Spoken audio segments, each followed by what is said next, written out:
Boa noite.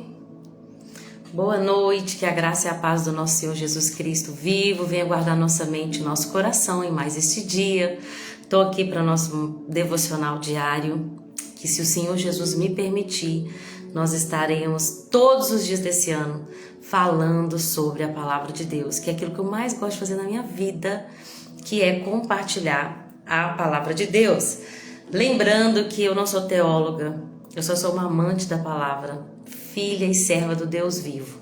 E gosto de compartilhar daquilo, dos segredos, das coisas que Ele me revela, daquilo que eu posso aplicar na minha vida prática. Eu gosto de compartilhar também com todos aqueles a quem o Espírito Santo direcionar para ver cada um desses vídeos. Amém? Hoje nós lemos na leitura bíblica diária os capítulos 8, 9 e 10 de Êxodo. E eu queria compartilhar algumas coisas que Deus falou no meu coração enquanto eu lia esses capítulos. Vamos nos situar aqui na história. O povo de Deus está ali no Egito e eles são escravos no Egito. Eles estão ali sendo escravos no Egito e agora Deus levantou Moisés para libertá-los. Moisés, depois de muita luta, depois de tentar de toda maneira não viver seu chamado, Deus fala, é você mesmo, é tu mesmo. E ele foi, e aí ele começa uma guerra ali com o faraó, né? Aonde ele vai sempre avisar Faraó que ele precisa libertar o povo de Deus para que eles vão para o deserto adorá-lo. E o faraó, como Deus já havia alertado ao próprio Moisés, endureceria o seu coração a fim de não deixar o povo ir. E Deus iria usar a teimosia de faraó para glorificar o seu próprio nome. Deus iria usar a teimosia de faraó para que todos os egípcios e todo o mundo soubessem quem é o Deus verdadeiro, o Deus criador do universo. Quem é o verdadeiro Deus? Então Deus está usando de toda essa situação para que ele se tornasse famoso no mundo e ali começasse um plano de redenção. Na verdade, o plano de redenção começou lá atrás, mas o povo hebreu faria parte desse plano de redenção, né? Para revelar o nosso Deus, o verdadeiro Deus ao mundo. E aí, gente, nós vimos ontem que Deus vai envergonhar os deuses egípcios. Ele começa envergonhando o deus Nilo, né? Eles tinham o rio Nilo como um deus, eles tinham até alguns peixes como deuses. Então, Deus está envergonhando o panteão de deuses egípcios e provando que só Ele é verdadeiro Deus. Então, Ele faz com que as águas do rio Nilo se transformem em sangue e sobe ali um fedor horrível no Egito, né?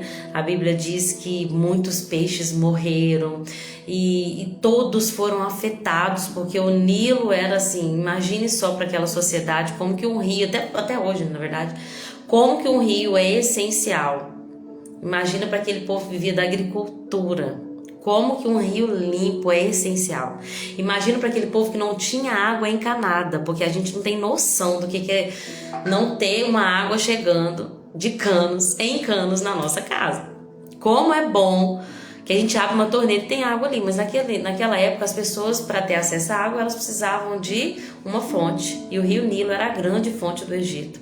Imagina que as pessoas perderam acesso a essa água. Na verdade, o acesso estava lá, mas a água estava completamente suja, contaminada, cheio de morte, né? Havia morte no Egito. E aí, gente, o que acontece? Mesmo assim, o faraó, ele... mais uma vez, porém, os magos do Egito usam sua mágica e transformam a água em sangue. Então, até aqui, gente, nós vimos que os magos, eles repetiram duas coisas que Moisés fez. Quando Moisés pega o seu cajado, joga no chão, ele vira uma serpente, os magos vão lá e repetem. Então, eu falei que o inimigo, ele tem um certo limite de poder, aonde ele sempre vai tentar imitar Deus. O diabo sempre vai tentar imitar o que Deus faz, mas ele é muito limitado. E aí a gente vê que o diabo ali, os magos egípcios ali de Faraó, eles conseguem imitar a cobra, né, o cajado que virou uma serpente, e eles conseguem imitar também o rio Nilo a água se transformando em sangue. E aí, gente, vocês lembram que toda a gente vê Jesus, né? A serpente no deserto, que a própria Bíblia diz que é o Senhor Jesus. Nós vamos ver isso um pouquinho mais lá na frente, como que quando Moisés ele levanta a serpente no deserto, simboliza a salvação do nosso Senhor Jesus. foi levantado também ali na cruz. E agora, olha só, Deus transforma a água em sangue. Qual foi o primeiro milagre de Jesus e a primeira praga do Egito? A primeira praga do Egito foi o rio Nilo se transformar em sangue. E o primeiro milagre de Jesus é transformar a água em vinho. Então, gente, tudo está revelando o Senhor Jesus. Só basta a gente abrir os nossos olhos. Só que a Bíblia diz que os magos também repetem aquilo. E aí o coração do faraó, endurecido, não se abre, não se rende. E aí o Senhor falou, não vai deixar meu povo ir, então vamos para a praga número 2, 2 de 10. E aí, gente, a Bíblia diz que Deus fala para Moisés ir lá para Faraó e falar, se você não deixar o meu povo ir, as coisas vão ficar feias. Vão surgir rãs que vão subir do Nilo. E essas rãs, gente, elas vão entrar na sua casa, no seu quarto, na sua cama, dentro dos fornos e nas tigelas de amassar pão. Imagina que horror, eu tenho medo de sapo, de rã. Imagina que iria subir rãs nas camas, nos fornos, na comida ia ter rã. E existia uma deusa egípcia que era chamada de Heket. É muito comum a gente ver, até nos desenhos das pirâmides, uma deusa, ela é um corpo de uma mulher com a cabeça de uma rã, cabeça de um sapo. E os egípcios, eles adoravam aquela deusa, né? Eles achavam que ela era a deusa da fertilidade.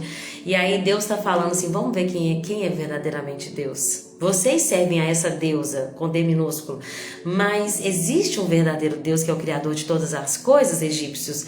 E este verdadeiro Deus, ele vai envergonhar aqueles que vocês servem, que vocês prestam culto, que vocês sacrificam para esses deuses falsos, pagãos, e eles não vão conseguir te ajudar. E aí, gente, a Bíblia diz que Moisés então faz o que Deus ordena e as rãs saem do rio Nilo. Só que os magos também conseguem imitar essa praga. Então os magos imitaram a praga da serpente, né? O cajado que virou serpente. Os magos imitam o rio Nilo a água se transformando em sangue. E os magos também conseguem imitar a praga. E aí, mas mesmo assim, mesmo os magos conseguindo imitar, o faraó já clama por socorro, ele já começa a pedir, ele começa a regar ali de alguma certa forma. Porque ele vai falar assim, por favor, Moisés, ore a Deus por nós. E aí ele fala que ele iria deixar o povo sair. E aí, gente, Moisés fala assim, me diga quando. Quando você quer que eu suplique pelo faraó, pelos seus oficiais e pelo seu povo? E aí sabe o que o faraó fala? Amanhã. Amanhã você olha isso pra mim. Uma vez eu vi a Tamires Garcia falar sobre isso, eu queria compartilhar o tanto que é sério isso, gente. Deus é o Deus do hoje. Deus ele não trabalha no amanhã. Deus é hoje, é presente. O que isso significa?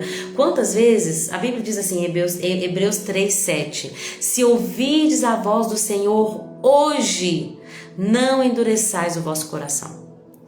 Gente, Deus é eterno e na eternidade não existe presente, passado e futuro. Eu não estou falando que Deus não vai estar no amanhã, mas aqueles que se relacionam com Deus, eles devem viver hoje.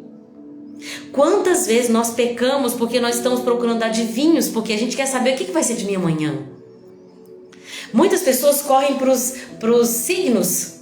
Eu vou no signo, eu vou no horóscopo, eu quero saber o que está escrito nas estrelas para mim, porque eu preciso saber do amanhã. O que Deus tem para mim amanhã? E, gente, a Bíblia diz, se ouvirdes a voz do Senhor teu Deus, hoje não endereçais ao vosso coração. Deus vai falar com Moisés e nós vamos ver que ele não aceita adivinhadores e espíritos adivinhadores no meio do povo. Mas muitas das vezes a gente quer se apegar a alguém que vai nos fazer algo no futuro. No futuro. Quando o que Deus tem para nós é hoje. Olha o Egito, olha o faraó. Lembre-se que faraó representa o nosso inimigo. Representa Satanás, que é aquele que governa este mundo maligno. E a gente está falando de tipos, né? Então o Egito seria o mundo e quem governa o Egito é o faraó. E no mundo espiritual nós entendemos que é uma tipificação. E aí, gente, o faraó, ele não fala assim, hoje Quando que você quer que ore por você, Faraó? Ele fala amanhã. Deus está nos chamando para hoje. Não é o que Deus vai fazer para mim amanhã. E Ele tem muitas promessas para amanhã. A Bíblia diz, eu tenho para você prosperidade, eu tenho para você um futuro. Deus tem futuro pra gente. Mas a gente não pode viver no amanhã. A gente tem que viver hoje. É hoje. A recompensa que Deus tem para nós do seu relacionamento pessoal é hoje. Não é assim, amanhã eu paro, Senhor. Amanhã eu começo, amanhã eu te busco, amanhã eu mudo. Não, Deus está chamando um povo que vive o hoje com Ele. Amanhã pertence a Deus. E aí eu me lembro do Senhor Jesus em Mateus 6, quando Ele fala assim, olha, busca o hoje, o amanhã trará o seu mal. Cada dia, gente, vai ter o seu mal. Por que as pessoas estão andando tão ansiosas, preocupadas, deprimidas, sobrecarregadas? Por que as pessoas estão com essa doença do século, que é a ansiedade? Porque elas vivem no amanhã. Amanhã você faz, Senhor. O que vai ser do amanhã? E Deus está falando, Jesus diz, basta a cada dia o seu mal. Todo dia nós devemos orar e falar, Senhor, me dá o pão que eu preciso hoje. Mas e amanhã? Você já não vai pedir o de amanhã? Não, amanhã eu vou acordar de novo. E aí vai ser hoje. E aí eu vou falar, me dá o pão de cada dia, do hoje. Vocês conseguem entender o que eu quero dizer? Não quer dizer que a gente não tem que planejar. Jesus nos ensina a planejar, a palavra nos ensina a planejar. Não quer dizer que a gente não tem que pensar e ter esperança no futuro. Não! Mas o povo de Deus vive o hoje. O que eu posso fazer hoje pelo meu Senhor e pelo Evangelho? E aí, gente, o que acontece? Moisés ora então, e a praga das rãs cessa. Quando o faraó percebeu que a situação havia melhorado, seu coração endurece de novo. Quando o faraó percebe que a situação melhora, ele volta à prática antiga, que é o quê? Não permitir que o povo seja liberto para ir adorar a Deus no deserto. Gente, muitas das vezes isso vai acontecer conosco. As coisas começam a piorar, e aí Deus revela, né? Deus fala assim, olha, as coisas estão assim porque você está em desobediência nessa e nessa área. E a gente fala, então, Senhor, por favor, muda a situação que eu vou melhorar. E aí Deus dá um tempo de paz, porque Ele é misericordioso. E aí logo, logo, a gente corre o risco de, vendo que as coisas melhoraram, a gente volta às práticas antigas. Só que sabe o que vai acontecendo, gente? As coisas vão só piorando.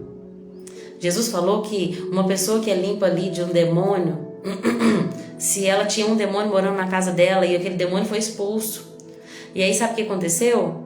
Se aquela pessoa não se enche de Jesus e da presença de Deus, aquele demônio passa, anda por desertos, por terras áridas, mas aí quando ele volta, que ele está sempre procurando uma brecha, quando ele volta, ele descobre que a casa está vazia, está limpinha.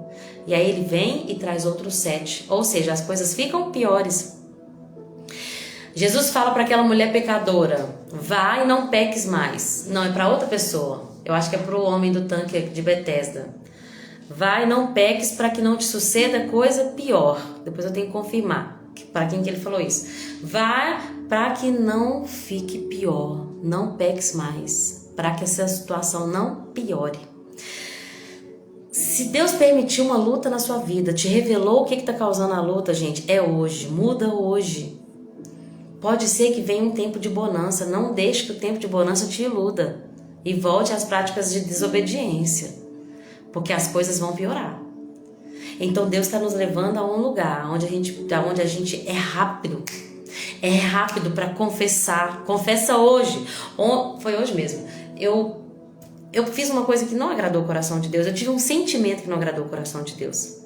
E eu comecei a falar, Jesus, me perdoa, eu não quero pensar assim, eu não quero ter esse tipo de sentimento, eu quero ser tudo que a Bíblia diz que eu deva ser, eu quero viver o que o Senhor quer que eu viva, eu quero pensar o que o Senhor quer que eu pense. E aquilo começou a me abafar. E mesmo eu orando e demonstrando para Deus que eu estava arrependida de pensar aquilo, eu não estava bem. Até que de repente eu chamei meu marido. E eu falei assim, amor, eu tenho que te confessar uma coisa, eu tive um sentimento assim, eu sei que não agradou a Deus. Gente, quando eu confessei, parece que tirou um peso das minhas costas. E Deus falou comigo, Lorena, você não é perfeita. Sempre que, você precisa entender que é sempre, é todo dia, é confessar e deixar. Confessa e deixa, confessa e deixa, confessa e deixa. Nós temos que tirar essa capa de religiosidade, né? Eu tô com um crochê aqui, eu tô nessa agora de usar coisas, de recursos visuais. Às vezes a gente tem essa capa de religiosidade. Eu nunca minto.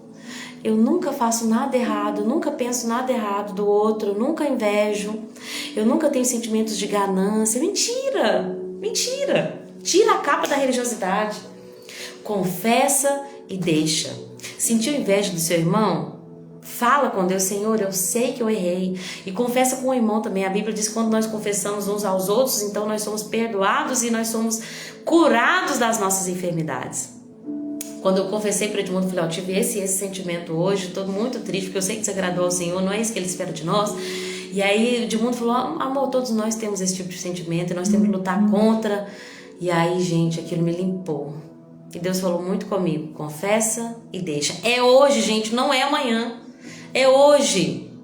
Se ouvires a voz do Senhor teu Deus, no dia de hoje, não endureça o seu coração, não deixa para amanhã aquilo que você tem para fazer hoje. Se tem alguma coisa para confessar, confessa hoje. Tem alguém para pedir perdão? Gente, nós não sabemos quando Jesus vai voltar. Tem alguém que você tem que ligar agora e pedir perdão? Então vai agora. Liga, desliga essa live aqui. Vai lá pedir perdão. Vai pedir perdão. Tem alguém que você tem que reatar o relacionamento? Lorena, você não sabe quanto que meu pai me fez mal. Não importa. É sobre você, é sobre como que você está sendo, tá adoecida por causa dessa mágoa. É hoje, não deixa para amanhã, é hoje. Não sei porque eu tô focada nisso, mas é porque eu gosto de deixar o Espírito Santo me guiar. Para quem vai ver essa live, para quem tá vendo, é hoje. Confessa e deixa. Tem mágoa aí, libera hoje. Tem alguma coisa que você tem que deixar, que tá em desobediência, deixa hoje, não deixa para amanhã, para que as coisas não fiquem piores. Quando o faraó percebeu que a situação havia melhorado, coração se endureceu e ele se recusou a dar ouvido a Moisés e Arão. Então, Senhor, vamos para a próxima? 3 de 10. Próxima praga, gente. A próxima praga é a praga de piolhos, ou piolhos. Vou falar piolho. Piolho. Não sei se vocês já perceberam como que os egípcios, quando eles são representados num teatro, num filme, vocês já perceberam que eles são careca? Gente, os egípcios, eles tinham uma questão com a higiene tão forte que quase que a higiene era um deus para eles. Eles precisavam se sentir limpos, então eles raspavam a cabeça, raspavam até mesmo as sobrancelhas, então eles passavam maquiagens. Pega uma foto de egípcios aí antigos para você ver como que eles eram, extremamente preocupados com a sua higiene. E aí sabe o que aconteceu? Veio a praga de piolho. Imagina, gente, Deus humilhando os egípcios e esse apego que eles tinham à higiene, à aparência física. E Deus está falando, eu vou mostrar para vocês que eu sou Deus. E aí, até peguei um livro que eu ganhei aqui da Nancy, que fala sobre a Bíblia, falando sobre as 10 pragas. E aí tem até uma imagenzinha de um egípcio aqui, tá vendo? E aí aqui fala assim, os egípcios eram muito preocupados com a limpeza. E eles raspavam todos os pelos do corpo e usavam perucas, não é? Você já viu um egípcio com peruca? E uma das razões pela qual eles faziam isso era para evitar piolho. E aí, gente, sabe o que Moisés faz? Ele pega a vara e bate no chão. O pó se transformaria em enxame de piolho em toda a terra do Egito. E aí, gente, não apenas isso, essa questão da limpeza, essa neura com a limpeza que Deus está humilhando ali os egípcios, mas agora uma coisa acontece. Os magos tentam reproduzir e não dão conta mais. Os magos reproduzem a serpente, os magos reproduzem o Nilo e os magos reproduzem as rãs. Mas agora o piolho, os magos não conseguem reproduzir. Deus começa a humilhar a magia dos egípcios. Do Egito. Tinha um deus no egípcio que chamava Tote. T-O-T, Tote. Ele era o senhor da magia. Deus está humilhando esse deus com D minúsculo. Porque agora os magos não conseguem reproduzir. E aí sabe o que é mais interessante? Os próprios magos falam para Faraó, isso é dedo de Deus, isso é o dedo de Deus, eles exclamam para Faraó. Mas o coração do Faraó continuava endurecido. Gente, você já imaginou o que é lutar com um enxame de piolho? Eu não gosto nem de pensar. Porque das vezes que a Cecília pegou piolho, já era, gente, já é tão difícil, é uma praga, é uma coisa nojenta, uma coisa que te faz mal, que te suga, que te machuca, que prolifera, que multiplica. Você já imaginou como uma poeira de piolho? E tudo isso Deus estava envergonhando os deuses falsos do Egito. Eu tô aqui num lugar fechado, suando horrores, de novo, igual ontem. E aí, gente, vem a próxima praga. O coração do faraó continua endurecido. Agora preste atenção na próxima praga. Nós já falamos sobre o Nilo, as rãs e os piolhos. Vamos para a próxima praga? As moscas. Sabe o que a Bíblia diz? A partir dessa praga das moscas, até então essas 3 primeiras pragas, todos eram afetados, tanto os egípcios quanto os hebreus, o povo de Deus, que morava na terra de Gósen. Mas agora Deus fala no versículo 23 do capítulo 8, farei uma clara distinção entre o meu povo e o seu.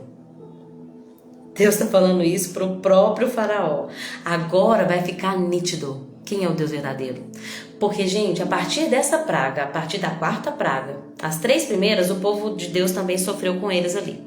Entenda que às vezes a gente vai passar por algumas coisas. Por exemplo, a terra está superaquecida, né? Porque aquecimento global e nós estamos sofrendo junto com todo mundo. O povo de Deus está sofrendo também.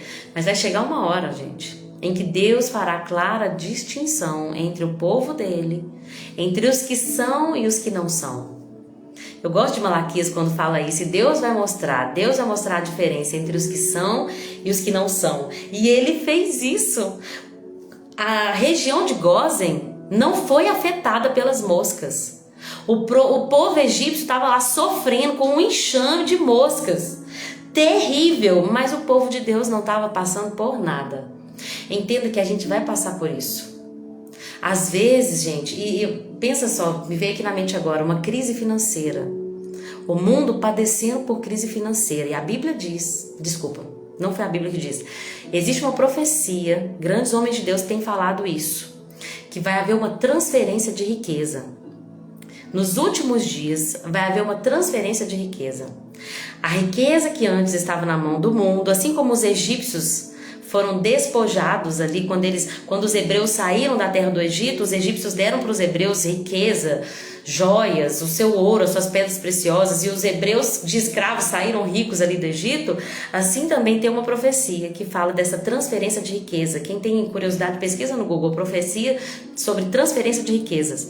Deus vai pegar a riqueza do mundo e vai transferir para aqueles que vão usar essa riqueza para o reino dele. Não é que Deus quer nos glorificar para a gente poder ter o nosso iate. Não. Vai haver uma transferência de riqueza. Deus vai transferir riquezas daqueles que vou falar do mundo, para aqueles que de fato serão mordomos do dinheiro, para que aquilo que Deus tem para fazer na terra aconteça. Gente, eu tô falando isso agora, eu nem ia falar nada disso, mas você viu o Trump hoje? Vocês viram o Trump, gente? Deus tá fazendo, gente. A gente tem que acordar para as coisas espirituais que Deus tá fazendo. Vocês viram o Nicolas Ferreira lá? Uma profecia sobre o Nicolas Ferreira? Vocês viram Michele Bolsonaro? Gente, Deus tá fazendo umas coisas e a gente precisa ficar atento. Por que eu tô falando isso? Porque existem coisas que nós vamos sofrer junto com todo mundo. As queimadas, o desmatamento, as questões climáticas. Mas vai chegar uma hora, gente, que o povo de Deus não vai ser afetado. E eu tô falando, eu não tinha nem preparado isso aqui pra falar, mas eu vou falar aquilo que Deus colocou no meu coração, porque vai ficar gravado aqui. E eu fico animada, gente. Vale a pena obedecer, vale a pena permanecer fiel, vale a pena, continua, tá difícil, continua. É muito bom fazer parte do povo de Deus. Tem hora que a gente vai sofrer, tem hora que vai vir opressão, perseguição, escravidão, como eles passaram ali. Mas vai chegar o tempo em que Deus fará clara distinção entre os que são e os que não são. E aí, gente, Deus fez exatamente o que disse. Olha esse versículo 8:24, Êxodo 8:24. E o Senhor fez exatamente o que disse. Prestem atenção, Deus cumpre todas as suas promessas. Não é no nosso tempo, mas elas se cumprem, desde que a gente permaneça em obediência. Deus vai cumprir tudo que Ele falou que vai cumprir. Tem algumas promessas que a gente estando em obediência ou não vão se cumprir, como Apocalipse, por exemplo. Nós podemos estar dentro do povo que acredita ou que não acredita, mas vão se cumprir. Tudo que Deus falou vai se cumprir. que isso gere temor no nosso coração. E aí acontece uma coisa muito importante que eu preciso falar. Faraó tem uma nova estratégia, que é a mesma estratégia do diabo. Ele fala assim: vocês podem adorar a Deus, mas façam aqui mesmo. Gente, muito cuidado com isso. Uma das estratégias de Faraó é: você pode ser crente, você não precisa sair do Egito para ser crente. Você pode servir a Deus, você pode continuar com suas práticas, pode continuar com seu pecadinho de estimação, não precisa mudar, não precisa deixar seus vícios, não precisa ser diferente de ninguém. Olha a estratégia do diabo. O faraó fala: vocês podem ir, podem oferecer sacrifício para o seu Deus, mas vocês vão fazer aqui mesmo no Egito. E não tem jeito, gente. Ou a gente é de Deus ou a gente não é. Não existe meio do caminho, não existe em cima do muro. Ou a gente está do lado de Deus, o em cima do muro já é o lado oposto. Já é o lado do diabo, falando claramente, do nosso inimigo.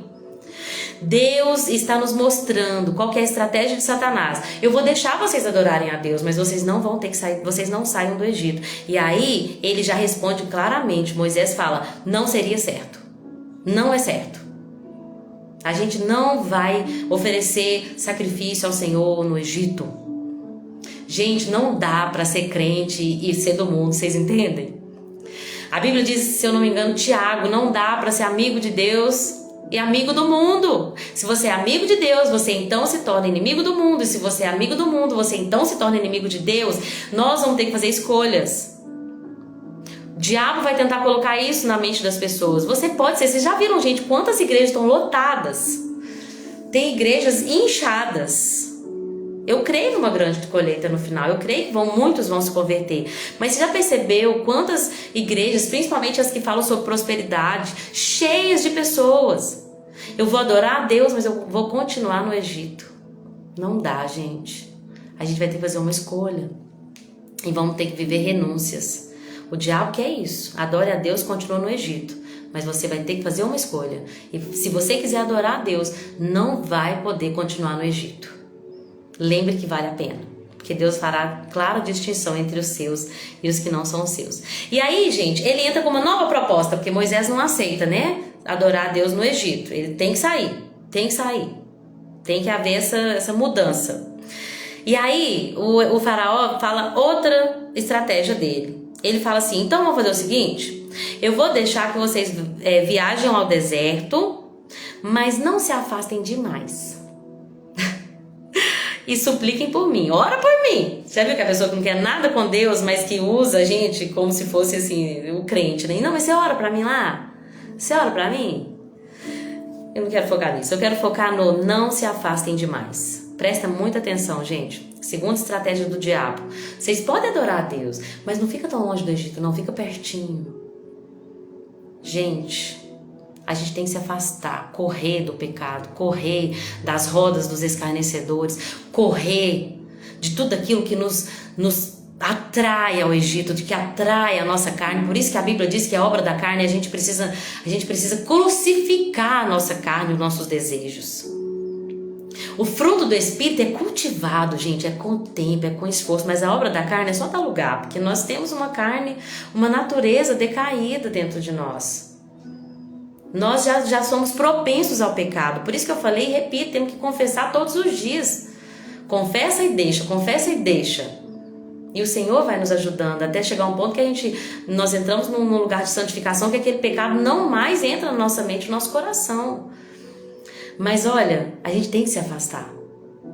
Talvez Deus vai te pedir para se afastar de pessoas. Sabe aquela amizade do mundo que você ama, mas que te puxa para o Egito? Talvez você vai ter que se afastar dela. Sabe aquela amizade que, nossa, é de infância, eu amo demais essa pessoa, mas toda vez que você encontra com essa pessoa, você se lembra das práticas antigas do Egito. Vai ter que se afastar. Porque Deus deixou claro, não é para ouvir isso, não é para seguir essa estratégia do diabo. Vocês podem ir, mas não se afastem demais. É para ir, é caminho de 3 dias, é para ficar longe, gente. É um caminho de 3 dias. Esse caminho de 3 dias é o povo andando. Imagina uma multidão de basicamente 3 milhões de pessoas São 600 mil homens, que dá mais ou menos 3 milhões de pessoas andando. Caminho de 3 dias. É muita coisa. É para ficar longe. É para se afastar daquilo que te atrai ao pecado. Tem gente que tem problema com pornografia e vai ver séries com cenas. Você tá lutando contra a pornografia, mas aí tem aquela série que você gosta. E tem cenas lá que são picantes. Gente, fica longe. Se você tem problema com isso, fica longe. Tem gente que tem problema com ganância, com avareza. Então para de abrir aplicativo de compra e ficar olhando. Quebra seus cartões de crédito. Aquilo que é a tua inclinação, fica longe, não fica perto, gente. Não fica perto. Essa estratégia do diabo ela é uma estratégia que muitas das vezes muitos crentes têm caído nela, porque ficam perto demais do Egito. E aí o coração do faraó, as moscas, né? Imagina que eles chamam de moscas, e aí o faraó fica atordoado com aquele monte de mosca, tenta essas 2 estratégias, e aí ele fala que vai deixar o povo ir, mas aí quando Moisés ora, as moscas vão embora e o coração de faraó se endurece novamente. E aí a gente vai para o capítulo 9, que é o último da leitura de hoje, que vem a próxima praga, que é a praga dos animais, e os animais começam a morrer. E os egípcios, gente, eles tinham muitos deuses. Eles tinham os deuses que era Pitá, criador do universo, tinha o deus do gado, tinha uma deusa vaca, deuses, e tinha uma deusa céu. Todos esses deuses vão ser envergonhados pelo Deus verdadeiro. E aí os animais dos egípcios começam a morrer. Todos começam a morrer. Mas nenhum animal hebreu da terra de Gósen morreu. Uau! Os animais egípcios começam a morrer, todos. O gado começa a morrer. A Bíblia diz cavalos, jumentos, camelos, bois, ovelhas. O rebanho morre, mas dos egípcios. Porque os rebanhos do povo de Deus estão lá intactos. Gente, eu amo servir Jesus. Eu amo servir esse Deus. Tem hora que você vai passar, gente, 3 pragas. Lembra? O rio Nilo, as rãs e os piolhos. Os hebreus tiveram que passar, mas depois valeu a pena. Porque agora Deus está fazendo distinção. E nenhum animal hebreu morreu. E aí logo depois disso, e a Bíblia diz que Faraó mandou investigar e confirmou aquilo que Deus falou para ele, que não havia perdido nenhum só animal do povo de Israel. Glória a Jesus. Agora vem a próxima praga, que é a praga das feridas. As feridas purulentas, em outras traduções vai falar até escrevi aqui, das pústulas, úlceras, enfim. Talvez fosse até câncer, né? Feridas purulentas nas pessoas e nos animais. E aí, gente, o povo egípcio já estava ficando já preocupado, falando assim, ó faraó, esse Deus não é brincadeira não. Você podia muito bem liberar esse povo, porque a gente está sofrendo. E aí, gente, as pessoas começam a ficar feridas, os animais também. E eu queria pegar aqui a parte que fala que os oficiais do faraó começam a falar para ele, pelo amor de Deus. Eu acho que eu não peguei aqui, eu não sublinhei. Mas é isso. Aí o que acontece? Eu amo a parte que fala, que Deus fala para faraó assim, olha, eu poderia ter mandado uma praga e eu apagaria o seu povo. Eu apagaria o seu povo da face da terra. Mas Deus está usando cada uma dessas pragas para glorificar o seu próprio nome. Deus está usando cada uma dessas pragas. Deus está usando o faraó. Sabe, gente, o faraó naquela época, esses dias até assisti esse filme com a Cecília, e isso fica claro, o faraó, ele era considerado como um deus, ele era considerado filho de Ra. Então ele era um homem diferenciado, ele era como um deus para os egípcios. E Deus está usando o faraó para se glorificar, para glorificar o nome dele. Ai, meu Deus, ele está falando para faraó, a essa altura poderia ter estendido a minha mão, ferido você e o seu povo, e eu os apagaria da face da terra. Gente, eu amo servir esse Deus. Mas eu o poupei a fim de lhe mostrar o meu poder e propagar o meu nome sobre toda a terra. Isso é a versão NVT, está no versículo 16 do capítulo 9. Ainda assim você se exalta sobre o meu povo, recusando deixá-lo sair. E aí Deus fala para Faraó qual que vai ser a próxima praga. É forte, né, Jéssica? Jéssica de Deus. É muito bom servir esse Deus. E aí a próxima praga, gente, vai ser uma chuva de granizo. Como eu falei, existia a deusa Céu. E Deus vai envergonhar essa deusa também. E aí, olha o que acontece. Achei aqui a parte dos oficiais. Olha o que acontece. Alguns dos oficiais de Faraó, depois de tudo que aconteceu, eles já estavam quase servindo a Deus, quase entregando a vida deles a Jesus. Eles já sabem que aquilo que Moisés fala vai acontecer, porque esse Deus não brinca em serviço. Eles pegam seus animais e seus servos e tiram do ar livre. Por quê? Deus avisou que vinha uma chuva de granizo, gente. Deus é maravilhoso e soberano, aleluias, é verdade, Jéssica.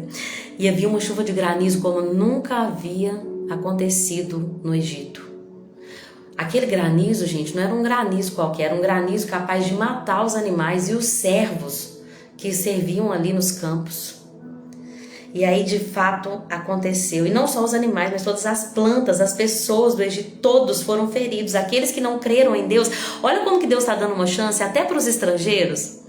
Porque aqueles que criam que Deus era o Deus verdadeiro guardaram seus animais e seus servos.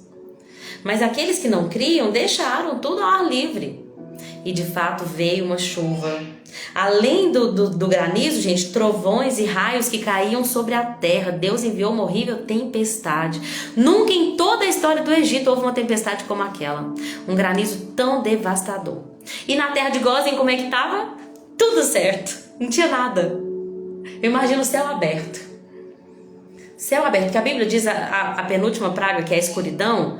O Egito estava num escuro, em densas trevas. A terra era tão densa, a treva era tão densa que era palpável.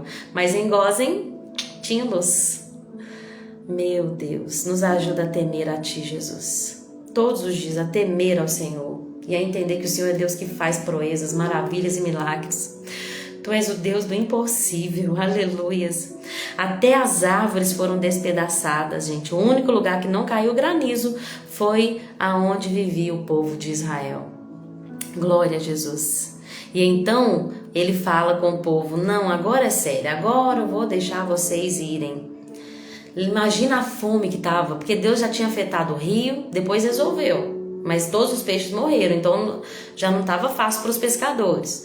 Agora afetou a plantação, então o povo estava ficando sem comer. Sabe o que eu pensei?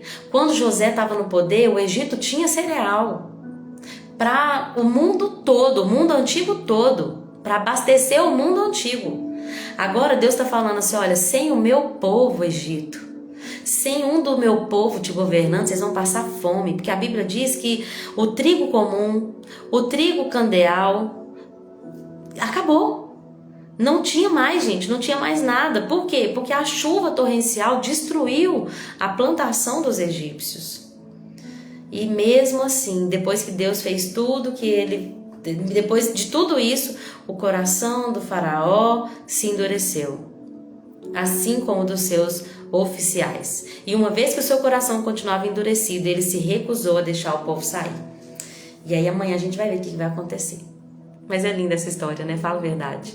A palavra de Deus é viva, gente. Isso não é historinha, é a verdade. Aconteceu. E vai acontecer de novo. E tem acontecido e vai acontecer. Tudo aquilo que a Bíblia diz que vai acontecer. E a gente precisa andar em fé e em obediência, crendo que esse Deus falou. E se Ele falou, Ele vai cumprir tudo aquilo que Ele prometeu. Amém? Que Deus abençoe a sua vida. Boa noite, até amanhã, se assim Jesus permitir. Beijo, gente, com Deus.